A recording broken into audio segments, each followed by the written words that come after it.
¿Qué tal? Mi nombre es Ángel Escobedo, estudiante de Ingeniería Mecatrónica en la Universidad del Valle de Guatemala, actualmente cursando Teoría Electromagnética 1 en el año 2025.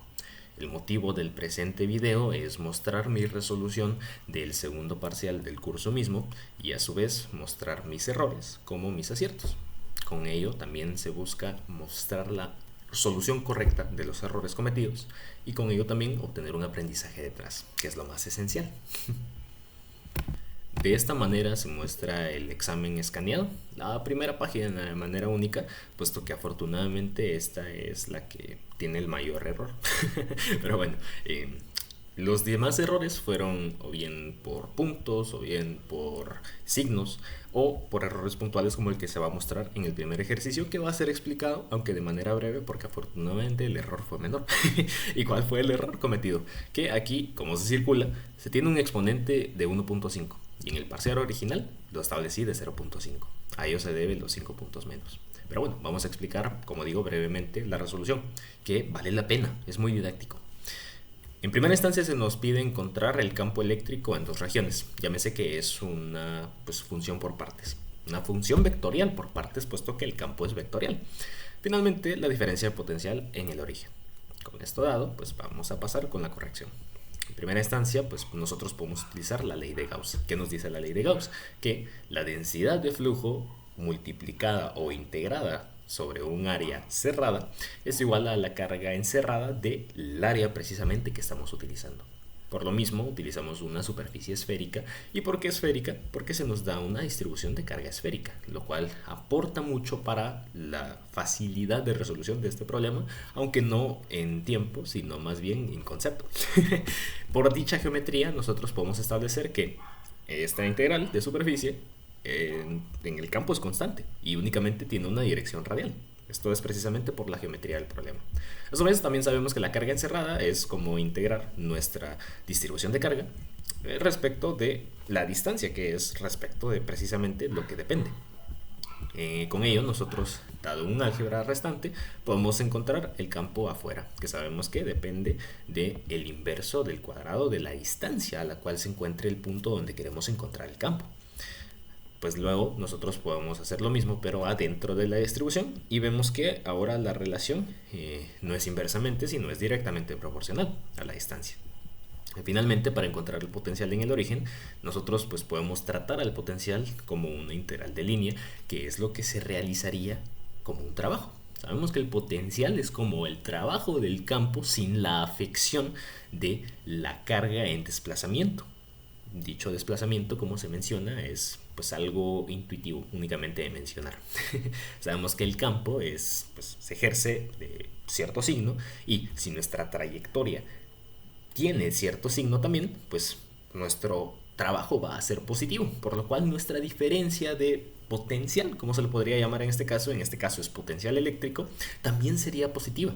¿Y de dónde a dónde? Respecto del punto inicial a el punto final de la trayectoria. Muy bien, con eso en cuenta, pues nosotros podemos establecer como una suma general. ¿Qué es esta suma general? Puesto que nuestro campo depende de dos trayectorias, es una función por partes, mejor bien dicho, pues nosotros debemos integrar precisamente todo el campo de el inicio, llámese el origen, al infinito, pero pues por sus partes precisamente. Entonces podemos establecer que la diferencia de voltaje del origen menos el voltaje en el infinito es igual a como si hiciéramos la sumatoria de dos diferencias de potencial.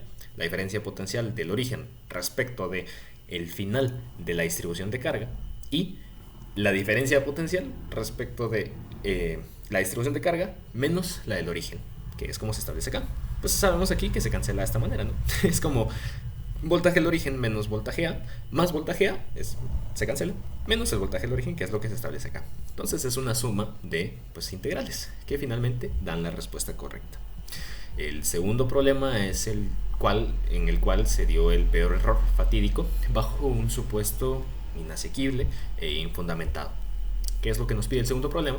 Sea un disco dieléctrico de radio A que tiene una distribución de carga superficial uniforme, considérese el dieléctrico y el uniforme, encontrar la diferencia potencial que hay en el punto P, que está a una distancia h respecto del centro del disco. Lo que nos dice que sea dieléctrico es que pues, la carga se va a distribuir durante toda la superficie. Más bien, en un conductor también ocurriría lo mismo, puesto que esto es únicamente superficial, pero vale la pena considerarlo. También la distribución de carga es uniforme, entonces eso nos va a ayudar bastante, y es de esta manera. Entonces, ¿qué es lo que realicé incorrectamente en la resolución inicial? Es encontrar el campo. ¿Para qué necesitamos encontrar el campo si nosotros ya sabemos cómo es que se comporta la diferencia de voltajes de cargas puntuales? Y sabemos que integrando cada carga, nosotros vamos a poder encontrar el potencial exacto. ¿Para qué necesitamos encontrar el campo que tiene una integral mucho más complicada? Y luego vamos a tener que, pues precisamente, establecer una integral de línea respecto del punto arbitrario, que es el infinito, que es el cual punto donde el voltaje es cero, a otro punto. ¿Por qué necesitamos hacer eso? No. En este caso, pues, dada la integral, que era un poco complicada de resolver, establecí el siguiente supuesto.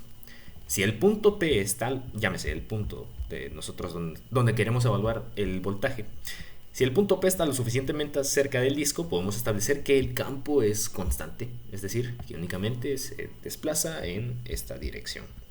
Pero esto es infundamentado nuevamente, porque si eventualmente vamos a tener que integrar este campo respecto a una distancia que va a darnos el voltaje, pues la distancia, dado que el punto arbitrario donde el voltaje cero es el infinito, o más bien eso dada una distribución de campo normal, pues aquí en este punto ya no aplica el concepto que nosotros estamos dando. Entonces esto es totalmente infundamental, fue únicamente pues por falta de tiempo.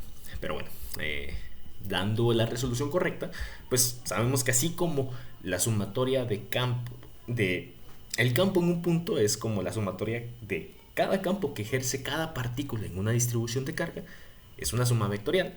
Nosotros podemos establecer que el voltaje es lo mismo, pero es una suma escalar. Por lo tanto, nuestra integral es mucho más sencilla y únicamente dependiente del inverso de la distancia, ni siquiera la distancia al cuadrado, lo cual facilita bastante.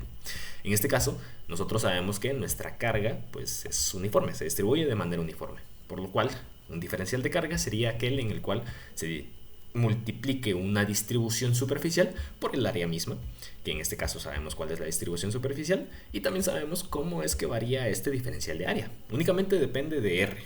¿Por qué? Porque 2πr es como establecer la circunferencia del disco y este dr van a ser pequeños segmentitos acá que van a ir dándole la forma general al diferencial de área. Como se menciona acá, R es un radio interno de la esfera para acá. Y R va a ir variando. Entonces, estableciendo nuestra diferencia potencial, conseguimos lo siguiente a través de esta expresión de acá. Nosotros también sabemos que la distancia de cierto punto a otro va a ser la siguiente. Por geometría elemental, sabemos que la distancia es la suma de los cuadrados de R y H. Entonces, eventualmente nos damos cuenta que la integral es mucho más sencilla y resolviendo nos da la presente respuesta, que es la correcta.